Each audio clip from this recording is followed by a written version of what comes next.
this is my painting that I did. It's a master copy by Jacob van Waskatal. It's a still life with fruit. And this is one of my copies that I did. It's actually a step-by-step that I did online, and it's a portrait of an old woman. It's actually at the Getty. And what we're going to show you tonight is how to varnish. There's some different varnishes that you might want to know about. Rublev makes a great one called Conservar, so you may want to try that, natural pigments. And I trust George O'Hanlon because he's a chemist and he's the guru of all things painting and chemistry. There's also one that I've used many times, a Winsor Newton, which is a basic Damar varnish. And then what we have here is the Gamavar. It's removable and a lot easier to remove. So we're gonna open that. I'll let you open. Is it already poured some in? Now, one thing you're gonna see on Instagram, Facebook, YouTube, is you'll see these people taking their varnish and pouring it onto their painting. Please don't do that. That's a really stupid thing to do, especially if it's a canvas, because it could puddle up, and it's just a very, very bad idea. So we're gonna both start. Now I'm gonna use a sponge brush because I don't want the brush strokes and I don't want the hairs. This is great that you bought this. This was $20 and it's by Treacle, and it says Gamblin on it by Treacle. Okay, and it's a beautiful brush and it's perfect for this because the canvas is a little more forgiving and it's gonna have a lot more, I don't know, soul to it with the brush. I think this is a good choice for that. I'm gonna try it with the sponge brush on mine. And when I do it, by the way, when you're varnishing, less is more. Do not try to oversaturate or pile the varnish on. You want to just wet the surface. That's it. I always go from the outer edges. Do you see how I'm overlapping my edge? And I start to work my edge. And I start pulling it up because I don't want any puddling. And I'm just gonna keep working it up. And I have plenty of people here to play You Missed a Spot. And I'm gonna continue on, and you can actually start yours too. Remember, you see how I'm taking off the excess? Always start from the outer edge and move up. Because when you do that, you make sure you get all your edges. And then I try to work my way in. This has just always worked well for me.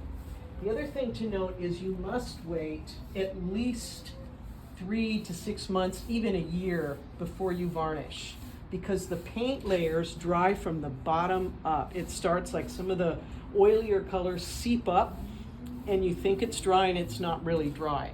So you really must wait to varnish. If you had to put something on it before 6 months, maybe just do a retouch varnish. And all retouch varnish it's a thinned out Damar varnish. It just doesn't have as much of the thicker Damar crystals in it. It's been thinned out with, I guess, mineral spirits. So you can see mine is wood. Mine is reacting a little bit different. I can see all the little spots where dust may have gotten in on it. And it's just part of it with being in Los Angeles, because there's no way to get that out of the surface at this point. It's part of the painting, and I'm not really that worried about it. This is my copy that I enjoyed doing, and I learned a lot doing these copies. But as you'll notice, the reason to varnish is because a lot of the paint sinks in. Certain colors will dry more glossy than others, especially the transparent colors. The earth tones sometimes tend to dry a little more matte and dead. So you'll see like it's kind of dead looking. All right, class, tell me if I missed a spot. It looks pretty good, right? Yeah. Do you see the difference? I mean, it's huge. Why is yours so much more glossy than? Because mine's on wood. Okay. and hers is on canvas, so it's going to absorb the canvas more. Now I'm going to do another piece that I did that's kind of a different, completely different. This is also on wood, but this has foil on it. To protect the foil, you can either use shellac, or I'm using varnish to keep it from tarnishing. And this is a new series that I'm working on. It's got a lot of mixed media stuff on it, but it's fun. So it reveals, do you see how the image gets more revealed when I start to put the gloss on? Look at that, that looks amazing. That looks so good.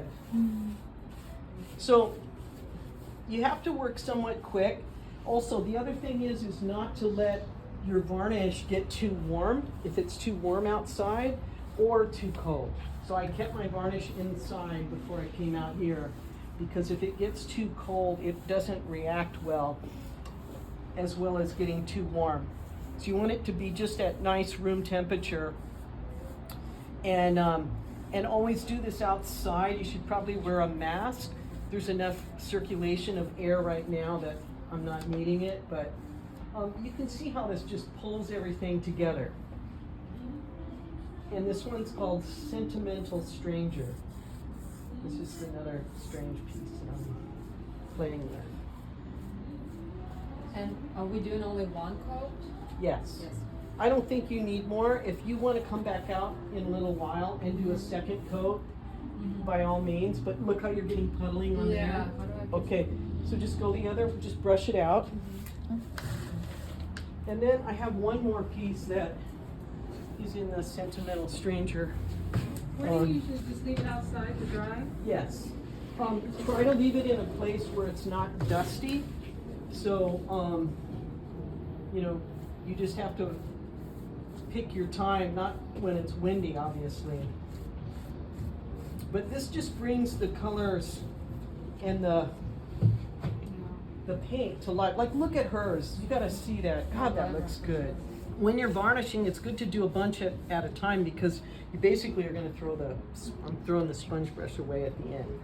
Now, a word of caution, if your paint is not completely dry, this has happened to me. Getting ready for a show, I decided I was just gonna go for it. And as I was brushing my painting, big sky painting, I'm noticing these white streaks, and I'm like, wow, that's weird. Well, the white wasn't dry, so I was streaking the whole thing, and it was like, no!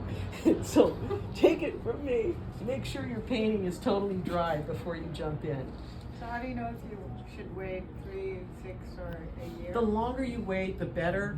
You know, just make sure that you don't put it in a place, if you have a cat with cat hair and all of that, try to keep it in a place where it doesn't get a lot of dust, because sometimes if you use too much oil, the oil in the painting will suck up all the dust, and you'll have this nice coat of fur. I don't know how to get rid of that.